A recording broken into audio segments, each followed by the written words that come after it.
Hi, this is Gerald Celente. It's Tuesday, June 2nd, 2020, and your new Trends Journal's out. Whew. And this is a very important issue. Take a look at the cover. COVID war, civil war. Divide and conquer.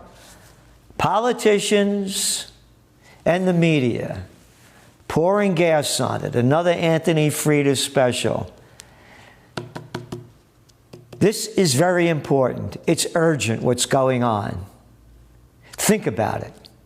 The world's on global lockdown by politics, low-life, middle-aged mentality politicians that suck the life out of us, the joy, the beauty, the freedom, and the liberty.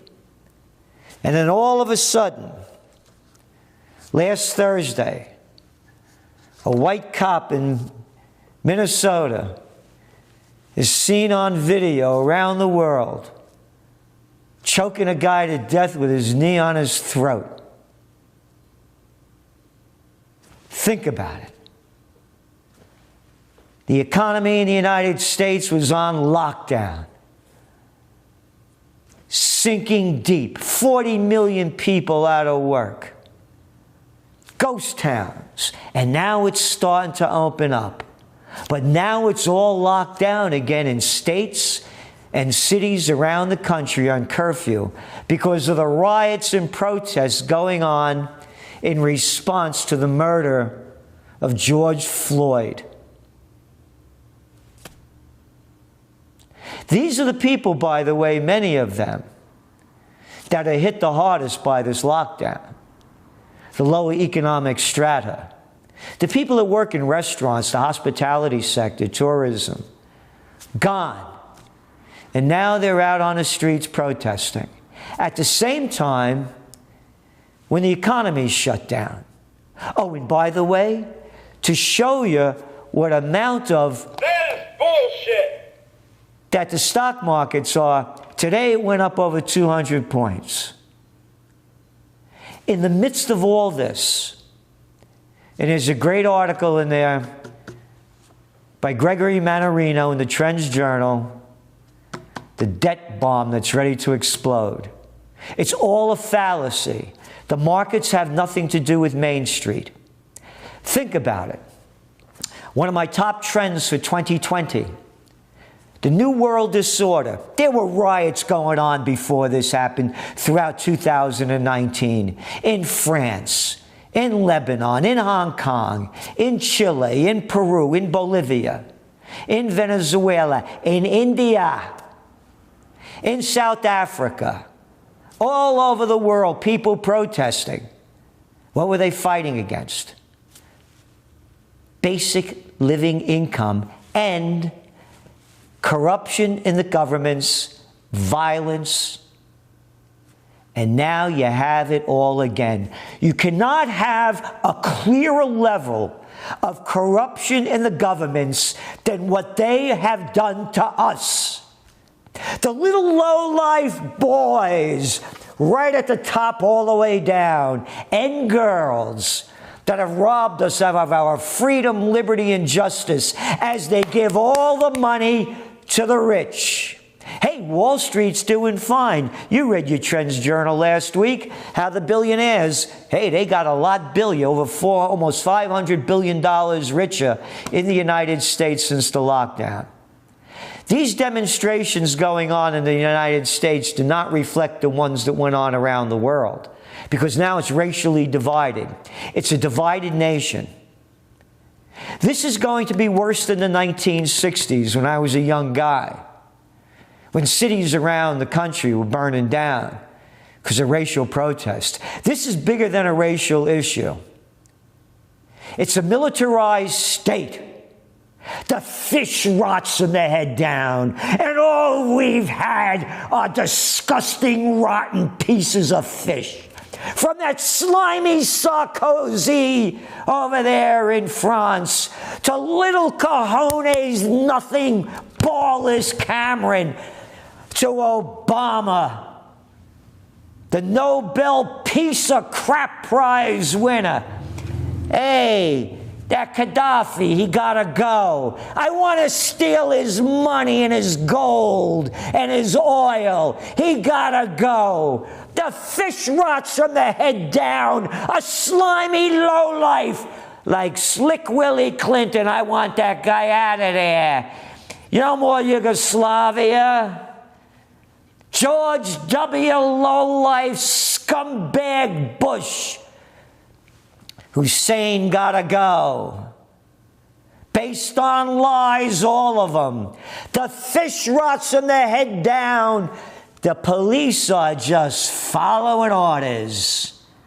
The nation's become militarized and demoralized by freaks and fools running our lives. I want that guy Soleimani out of there. Get rid of Maduro. I want him gone. Don't you know who I am?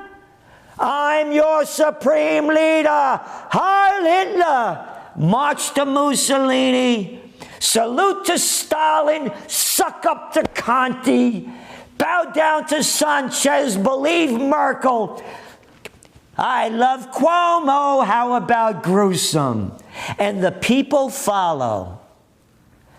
These protests in the United States better change their focus. It's more than a racial divide.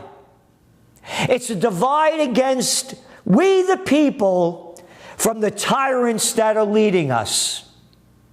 If we don't turn this around and march for peace, prosperity, liberty, joy, and justice, we are going to sink into a civil war. And the civil war will be followed by world war. Matter of fact, the protests, because of what's happened in the United States, they're taking place around the world now. Associated Press, Paris. Tear gas choked Paris streets as riot police faced off with protesters, setting fires Tuesday amid growing global outrage over George Floyd's death in the United States, racial injustice, and here's the big one: heavy-handed police tactics around the world. The police are the people. Stop bowing down to them. Look what this guy George Floyd was killed for. Oh, he was arrested. Hey, he was passing off a phony $20 bill, they say. Oh, that's a good reason. Hey, you little slimy coppers. How come you didn't do that to the blank fines, to the Jamie Dimons, to all the banksters that stole our trillions of dollars? Hey, but this guy had a phony $20 bill. Oh, it's okay that they robbed $29 trillion from us. It's okay that they're too big to fail. Well, we're not only too big to jail, we're too small to keep alive, so they murder us. We better unite. And a lot of the police around the country are. They're not all for this. There are some that are against it and others that aren't. There's that mentality where the guys that were the bullies in high school, now they could bully you now, but they're not all like that. We must turn this around. Again, the economy was going down before this. And now these little slime balls were letting us reopen it with two hands tied behind our back with all these made-up regulations. And now you can't go out at night because we got a curfew going on. Again, look at your Trends Journal cover. COVID war, Civil War 2.0. Divide and conquer. This is the United States. It's time for us to unite, not only in the United States, and I know the terrible things about it, but I also know the great things about it. I couldn't be me If I was born in Alta Valle Apina, Vica Quenz, from where my family came from, I'm me because I was born to be free. Born in the Bronx, born to be me. The Constitution, the Bill of Rights, the world loved it. And that's what we have to live for. That's what we have to fight for. We have to fight for a return for our freedom and break up these destructive gangs, the Repulsivekins and the Democrats. As I see it, it's a time for direct democracy. Let we the people decide. Hey, it works in Switzerland. Let it work here. And if you don't want to do that, then wherever you are, do what you want to do. But do it in the name of peace. Because I am a warrior for the Prince of Peace. So enjoy your Trends Journal. Please do what you can to spread the word. The more subscribers we have, the more we can do. Because if we don't fight for freedom and bring joy and liberty and love and beauty back into our lives, you can see the despair that we're diving into. It'll be hell. And I'm not going there. Thank you. The COVID-19 war has changed the world. But who's prepared? What's next? It's in your Trends Journal. Trends Journal subscribers are prepared. Subscribe to the Trends Journal. Read history before it happens. From the world leader in trend forecasting.